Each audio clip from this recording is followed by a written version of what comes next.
The woman secretly stuck her finger into the drink and stirred, causing the nail polish to dissolve quickly in the cup. Then she handed it to the man next to her, who gulped it down in one go because he was anxious to do something bad. However, before he could even go into battle, he started feeling dizzy and collapsed onto the bed. The woman's accomplice emerged from under the table, not only recording the other party's voice, but also measuring and scanning their face before taking photos. Their goal was to steal 1 billion worth of gold by creating a mask that looked exactly like the boss using the data they obtained. The next day, they saw the vehicle coming to pick up the boss.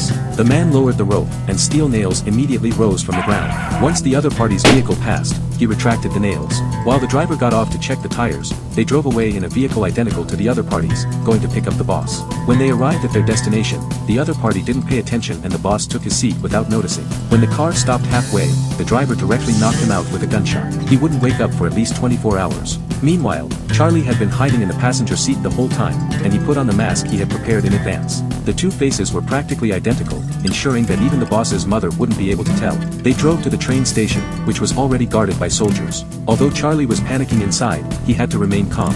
Inside the golden safe, worth 1 billion, were the plans of Charlie and his team. He dismissed the soldiers around him and took a glance at the cipher machine before taking out a mini camera from his pocket. With a light flick of his finger, he attached it just above the cipher machine, and the footage immediately appeared on his teammate's computer. Under the command of the old leader, all the soldiers turned around, including Charlie, who was disguised as the boss, because he needed to enter the safe's password. But Charlie's teammates could see everything clearly and they noted down the password with a pen. The doors on the train closed automatically, and Charlie had the soldiers put up flags at every window to create a diversion for the soldiers inside when they were stealing. The trumpet sounded, and all the soldiers turned to board the train, their purpose being to guard the gold. Charlie walked out and took off the mask, and when the train carrying the gold just left, their team of thieves began their operation. The modified train was ready long ago, and they planned to steal the gold while the train was moving. Little Mate pressed a switch, and the train immediately started accelerating, sparks flying with lightning. They had to catch up as quickly as possible. Just as the gold train entered the tunnel, the man pressed the remote control in his hand, and the flags on the other train emitted fog,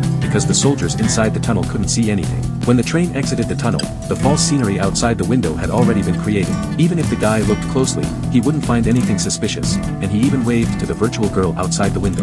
At this time, the hacker infiltrated the other party's network system. These people were monitoring the gold train, and when this guy pressed a button, the other party's network system immediately crashed and the originally monitored footage disappeared. Little Mate pressed the countdown, and they only had 10 minutes to steal. He increased the train's speed once again and quickly caught up. At this point, the two trains were running side by side, but when the soldiers looked out from the window, they still saw the false scenery. Meanwhile, the monitor was desperately trying to restore the network system. Charlie and his team arrived at the top of the train, where they had prepared a small crane. Charlie attached a lock to himself and was lifted directly towards the cipher machine of the gold train. He had to maintain his balance while the two trains were traveling at high speed, otherwise, if he pressed the password incorrectly, they wouldn't have another chance to open it. At the moment he opened the door, he saw that it was filled with sparkling gold bars. He was mentally prepared for this scene, but he was still shocked when he saw it. They had succeeded in such a difficult theft. They then used slides to transfer the gold box by box. Only they could come up with such a sophisticated theft method. However, their danger was not yet over. The soldier turned and looked out of the window,